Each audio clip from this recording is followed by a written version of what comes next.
Our channel. Class 6 का chapter 11 maths का उसकी ब्रेन टीजर को सॉल्व करेंगे। इसके पीछे की वर्कशीट 1 और 2 और 3 हमने जो सॉल्व करी उसकी लिंक आपको डिस्क्रिप्शन बॉक्स में मिल जाएगी, या फिर आप प्लेलिस्ट में जाकर स्क्रॉल डाउन करके चेक कर सकते हैं। ओके, चलिए स्टार्ट करते हैं।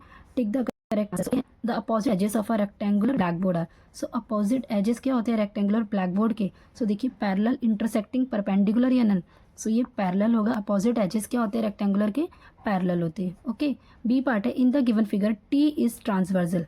सो ये जो टी है वो क्या है? ट्रांसवर्जल है। ट्रांसवर्जल कैसी होती है? जो दो लाइंस पर एक लाइन जो कट करती हुई जाती है वो ट्रांसवर्जल लाइन होती है टू लाइंस एल और एम। तो एक लाइन एल है और एक लाइन एम है, उसको कौन सी लाइन कट कर रही है? Transversal line T. So the angle A and B are forming. So जो ए और बी पर जो एंगल बन रहे हैं वो एंगल कौन से होंगे? तो देखिए ऑल्टरनेट एंगल्स। तो ऑल्टरनेट एंगल्स तो नहीं है ये, alternate interior angles, linear pair, corresponding angles. तो ये होगा लीनियर पेयर्स, जो एक ही लाइन पर बनने वाले एक साथ जो एंगल बनता है तो ये लीनियर पेयर 180 डिग्री का बनाता है। ओके, सी पार्ट है a pair of corresponding angles in the given figure.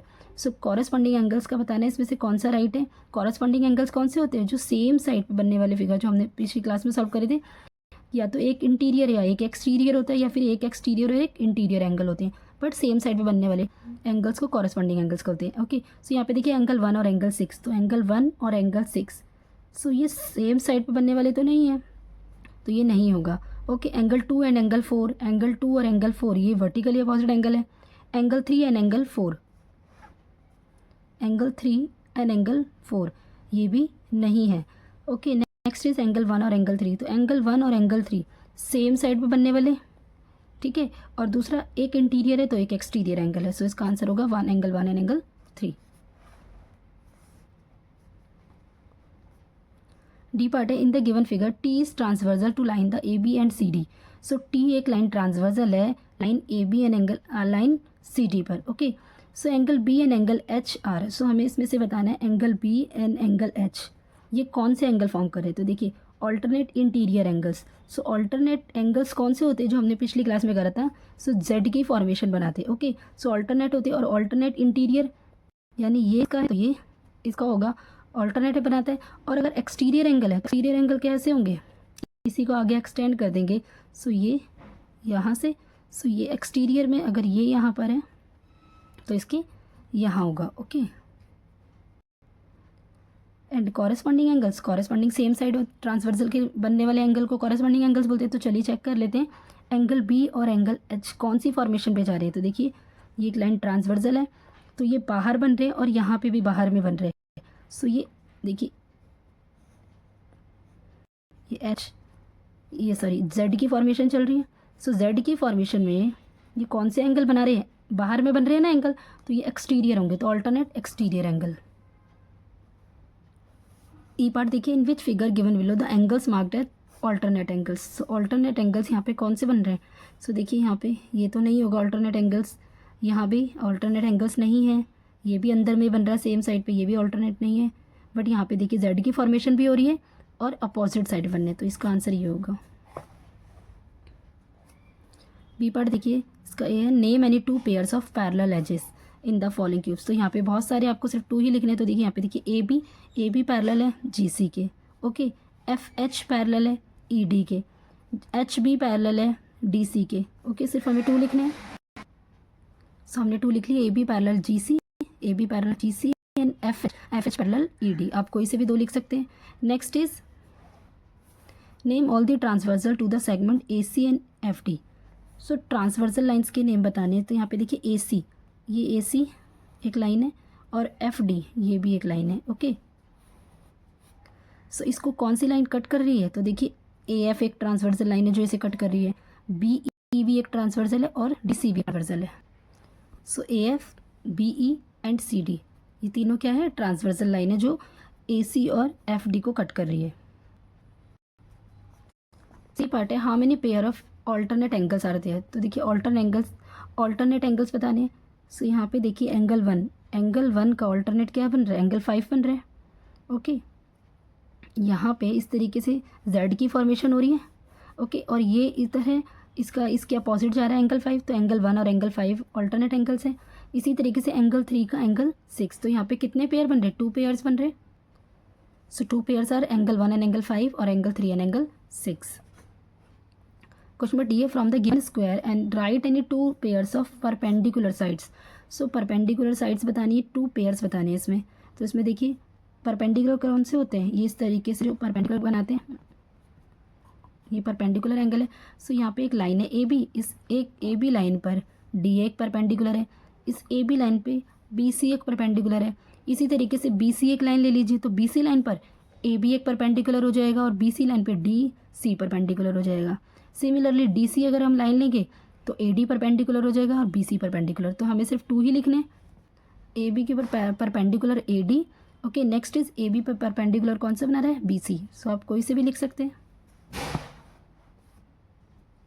Next question है in the given figure name the angles alternate to angle 3। अब देखिए एंगल 3 कहाँ पे बन रहा है, यहाँ पर। एंगल 3 का ऑल्टरनेट एंगल कहाँ होगा, तो ये इंटीरियर में है और जेड की फॉर्मेशन है। सो एंगल 3 का हमारा यहाँ पर बनना चाहिए। ओके, बट यहाँ पे तो कोई नेम मेंशन ही नहीं है। सो हम किसी और को देखते हैं। तो एंगल 3 का देखिए यहाँ भी जा रहा है।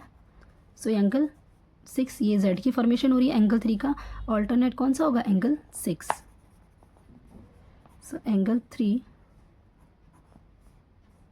का पेयर कौन सा बना, angle 6। Next is identify parallel line segment in the given figure. अब देखिए यहाँ पे फिगर देखा है, इसमें से पैरेलल लाइन बताना है। सो पैरेलल लाइन कौन सी हो रही है, सो बी ए पैरेलल है डी सी के। देखिए इसे आगे एक्सटेंड कर देते हैं हम, आगे एक्सटेंड होगी तो ये बी ए और डी पैरेलल है, कहीं पर भी आपस में एक दूसरे को नहीं करिए। So A B parallel is C D. अब यहाँ पे देखिए यहाँ पे कौन कौन सी लाइन पैरेलल है। सो देखिए डी ए पैरेलल है एच ई के, एच ई पैरेलल है जी एफ के, जी एफ पैरेलल है बी सी के, एंड पैरेलल है जी एफ के, एंड जी एफ पैरेलल है बी सी के। Okay, question number 3 identify alternate angles and corresponding angles from the given figure. तो यहाँ पे देखिए फिगर देखा, हमें इसमें ऑल्टरनेट एंगल्स बताना है और कॉरेस्पॉन्डिंग एंगल्स बताना है। सो ऑल्टरनेट एंगल जेड की फॉर्मेशन की तरह बनता है और कॉरेस्पॉन्डिंग एंगल्स एक एफ की फॉर्मेशन से बनता है। तो देखिए ऑल्टरनेट एंगल्स कौन सा बन रहा है, एंगल 2 का एंगल 3 ऑल्टरनेट है, ठीक है। इसी तरीके से एंगल 1 और एंगल 4 भी ऑल्टरनेट एंगल है। So angle 1 and angle 4, angle 1 and angle 4 ये ऑल्टरनेट एंगल है। And second is angle 2 and angle 3 alternate है। इसी तरीके से कॉरेस्पॉन्डिंग एंगल्स एफ की फॉर्मेशन होता है, एक इंटीरियर और एक एक्सटीरियर होता है। So first is angle 1 and angle 3, 1 exterior एक इंटीरियर। ओके, इसी तरीके से angle 2 and angle 4, angle 2 and angle 4, ठीक है। तो ये इस तरीके से ये एफ की फॉर्मेशन होती है और ये जेड की फॉर्मेशन होता है। क्वेश्चन नंबर 4 है look at the given figure. अब देखिए यहाँ पे ए है angle corresponding to angle F, तो एंगल एफ यहाँ पर है और इसका कॉरेस्पॉन्डिंग एंगल बताना है। तो एफ एंगल है तो इसका कॉरेस्पॉन्डिंग कौन सा होगा, ये एंगल कॉरेस्पॉन्डिंग होते हैं जो सेम साइड ट्रांसवर्सल के बनने वाले होते हैं। ओके, और एक अगर इंटीरियर है तो दूसरा कौन सा होगा, एक्सटीरियर। अगर एक एक्सटीरियर तो उसका इंटीरियर होगा। तो एंगल एफ का कॉरेस्पॉन्डिंग एंगल कौन सा होगा, एंगल ए। इसके इक्वल कौन सा होगा, एंगल ए। बी पार्ट है angle alternate to angle A. अब एंगल ए का ऑल्टरनेट एंगल कौन सा होगा, तो ए यहाँ है, ये एक्सटीरियर में है तो इसका ऑल्टरनेट कौन सा होगा, एच। ओके, ये जेड की फॉर्मेशन बन रहा है और ये एक्सटीरियर ऑल्टरनेट एक्सटीरियर एंगल है तो एंगल ए का angle H. Okay, C part है angle alternate to angle D. Angle D ये रहा हमारा एंगल डी, इसका अल्टरनेट एंगल बताना है। तो एंगल डी ये भी एक्सटीरियर में है, एक्सटीरियर अल्टरनेट एंगल है तो इसका होगा G, angle G. D part है angle corresponding to angle C. अब देखिए एंगल सी का कॉरेस्पॉन्डिंग एंगल बताना है तो सी का कॉरेस्पॉन्डिंग एंगल होगा H, angle H. Next is question number 5 है in the given figure name the angles. यहाँ पे भी फिगर ड्रॉ है, इसके एंगल्स के नेम बताने, कॉरेस्पॉन्डिंग बताना है एंगल 2 का। सो देखिए एंगल 2 का कॉरेस्पॉन्डिंग एंगल्स कौन सा होगा, कॉरेस्पॉन्डिंग एंगल्स हम बार बार रिपीट करें, same side of the transversal के बनने वाले एंगल कॉरेस्पॉन्डिंग एंगल्स होते हैं। ओके, और पर इसमें एक इंटीरियर एक एक्सटीरियर होता है। सो एंगल 2 एक्सटीरियर एंगल है तो इसका कॉरेस्पॉन्डिंग एंगल नेक्स्ट होगा अंदर इंटीरियर वाला, तो यहाँ पे तो कोई नेम गिवन नहीं है, ठीक है। नीचे देखिए एंगल 5 तो एक एक्सटीरियर एक इंटीरियर, सो इसका होगा एंगल 5। अब एंगल 4 देखिए, एंगल 4 इंटीरियर है तो इसका कॉरेस्पॉन्डिंग एंगल कौन सा होगा, एंगल 6। ओके, ऑल्टरनेट बताना है, ऑल्टरनेट टू एंगल 1। अब एंगल 1 ये रहा, एंगल 1 का ऑल्टरनेट एक्सटीरियर है ये बाहर में, तो इसका कौन सा होगा, angle 6। Okay, next is angle 5। Angle 5 interior में है, तो इसका ऑल्टरनेट एंगल कौन सा होगा, एंगल 8। तो यहाँ तक हमने अपनी ब्रेन टीजर पूरी सॉल्व कर ली। अगर ये वीडियो आपके लिए हेल्पफुल हो तो इसे लाइक शेयर सब्सक्राइब जरूर करें, ताकि आगे की वीडियो की नोटिफिकेशन आपको मिलती रहे। मिलते हैं नेक्स्ट वीडियो में, बाय।